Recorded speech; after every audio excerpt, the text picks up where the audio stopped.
সব নারীকেই যেতে হবে। শুধু কিছু কিছু এলাকায় বা ঢাকায় কিছু মসজিদে মহিলাদের ব্যবস্থা আছে। আমরা চাঁপাইনবাবগঞ্জে বড় বড় আলেমের অবস্থা দেখেছি, মহিলাদের মাঠের ব্যবস্থা নেই।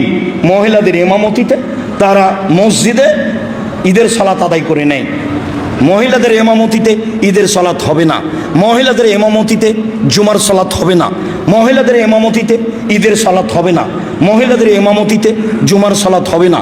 মহিলাদের ইমামতিতে ঈদের সালাত আদায় করা, জুমার সালাত আদায় করা বিদআত এবং শরীয়ত বিরোধী পরিপন্থী কাজ। তাদেরকে ঈদের মাঠেই যেতে হবে, যেতেই হবে। মাঠে জায়গা না থাকলে মানুষের জমিতে দাঁড়াবে, রাস্তায় দাঁড়াবে, যেতেই হবে, যেতে বাধ্য। একজন মহিলা বলল, আল্লাহ রাসূল এহদানা লাইসা লাহা জিলবাব, আমাদের তো অনেকের এরকম কেউ আছে যার চাদর নাই, তো কেমনে যাবে? চাদর না থাকলে বাড়িতে যেতে পারে, বাইরে যেতে পারে? তখন আল্লাহ রাসূল বলছেন, লেতুল বেসা সাহেবাতহা মিন জিলবাবিহা, আর একজন সঙ্গী যেন তার চাদর তাকে দিয়ে দেয়। তার মানে চাদর চেয়ে নিয়ে যেতে হবে। নেন, হাদিস তো বুখারী মুসলিম। গায়ের কাপড় না থাকলে আর একজনের কাপড় চেয়ে নিয়ে যেতে হবে এবং তাকে কাপড় দিতে হবে, এটাও হাদিস বুখারী মুসলিম।